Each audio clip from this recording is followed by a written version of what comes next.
Hello, welcome back to your channel. നിങ്ങളുടെ മനസ്സിന് ഇഷ്ടപ്പെട്ട ആ ഒരു കുട്ടിയോട് എങ്ങനെ ഐ ലവ് യു പറയാം? ഇതാണ് നമ്മുടെ ഇന്നത്തെ ടോപ്പിക്ക്.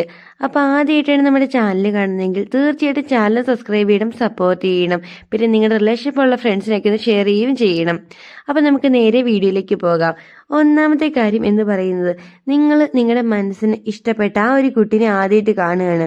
അങ്ങനെ ഒരു കുട്ടീനെ കാണുന്നത് ഉടൻ തന്നെ ഓടിപ്പോയിട്ട് എനിക്ക് നിന്നെ ഇഷ്ടമാണ്, ഐ ലവ് യു എന്നൊക്കെ പറഞ്ഞിട്ടുണ്ടെങ്കിൽ അവരെന്താണെങ്കിലും റിജക്റ്റ് ചെയ്തേ ഉള്ളൂ.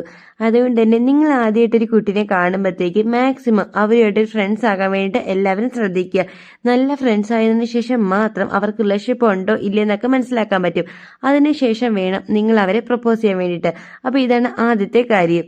ഇനി രണ്ടാമത്തെ കാര്യം എന്ന് പറയുന്നത്, എപ്പോഴും പ്രപ്പോസ് ചെയ്യാൻ വേണ്ടി ഒരു ഡേറ്റും ഒരു ലൊക്കേഷനൊക്കെ നിങ്ങൾ പ്ലാൻ ചെയ്യണം.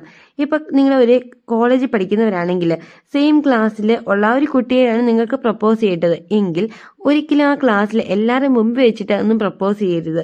മാറ്റി നിർത്തി സംസാരിക്കുക. അങ്ങനെ ഒരു ഡേറ്റും ഒരു ലൊക്കേഷനും നിങ്ങൾ തന്നെ ഉണ്ടാക്കിയെടുക്കണം. പിന്നെ ആകട്ടെ എന്നൊക്കെ വിചാരിച്ചുകൊണ്ടിരുന്നിട്ടുണ്ടെങ്കിൽ സമയം പോകത്തേ ഉള്ളൂ. അതുകൊണ്ട് തന്നെ രണ്ടാമത്തെ കാര്യം എന്ന് പറയുന്നത് ഒരു കറക്റ്റ് ആയിട്ടുള്ള ഒരു ഡേറ്റും ഒരു ലൊക്കേഷൻ പ്ലാൻ ചെയ്യുക എന്നതാണ്. ഇനി മൂന്നാമത്തെ കാര്യം എന്ന് പറയുന്നത്, ഒരിക്കലും അവരുടെ അടുത്ത് പോയി ഇങ്ങനെ സ്ട്രെസ്സായിട്ട് നിന്ന് സംസാരിക്കില്ല. സ്ട്രെസ് ഫ്രീ ആയിട്ട് വേണം അവരെ പ്രപ്പോസ് ചെയ്യാൻ വേണ്ടിയിട്ട്. ഇനി നാലാമത്തെ കാര്യം എന്ന് പറയുന്നത് കോൺഫിഡൻ്റ് ആണ്. നിങ്ങൾ നല്ല കോൺഫിഡൻ്റ് ആയിട്ട് വേണം അവരെ പ്രപ്പോസ് ചെയ്യാൻ വേണ്ടിയിട്ട്. അവരെന്ത് വിചാരിക്കും, അല്ലെങ്കിൽ അവർക്ക് അങ്ങനെയൊന്നും ഇല്ലേ, അവർ റിജക്റ്റ് ചെയ്യുമോ, ഇങ്ങനെയുള്ള പേടിയൊന്നും നിങ്ങൾക്ക് വേണ്ട.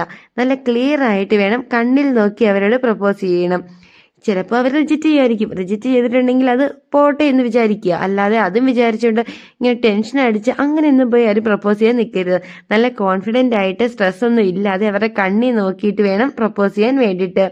ഇനി അഞ്ചാമത്തെ കാര്യം എന്ന് പറയുന്നത്, ചിലരുണ്ട് നേരിട്ട് ഒരു കുട്ടിയുടെ മുമ്പിൽ പോയി പ്രപ്പോസ് ചെയ്യാനുള്ള പേടി കൊണ്ട് ഫോണൊക്കെ യൂസ് ചെയ്തിട്ട്, അത് നമ്മുടെ വാട്സപ്പ്, ഇൻസ്റ്റ, ഫേസ്ബുക്ക് ഇതിലൂടെയൊക്കെ പ്രപ്പോസ് ചെയ്യും. ഇങ്ങനെയൊക്കെ പ്രപ്പോസ് ചെയ്യുമ്പോൾ കുറേ അധികം പെൺകുട്ടികളും റിജക്റ്റ് ചെയ്തേ ഉള്ളൂ. വേറെ ഒന്നുമല്ല, അവർ വിചാരിക്കും ഇതത്ര സീരിയസ് ആയിട്ടൊന്നുമല്ല, വെറും ടൈം പാസ്സാണ്.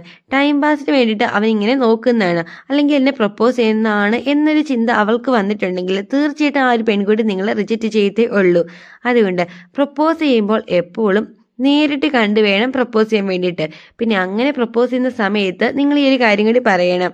നിങ്ങൾക്ക് ഓക്കെ ആണെങ്കിൽ, അതായത് ആ പെൺകുട്ടിയുടെ വീട്ടിൽ ഓക്കെ ആണെങ്കിൽ, ഞാൻ എൻ്റെ പേരൻസിനോട് പറഞ്ഞ് സമ്മതിപ്പിച്ച് എൻ്റെ പേരൻസുമായിട്ട് നിങ്ങളുടെ വീട്ടിൽ വരാം.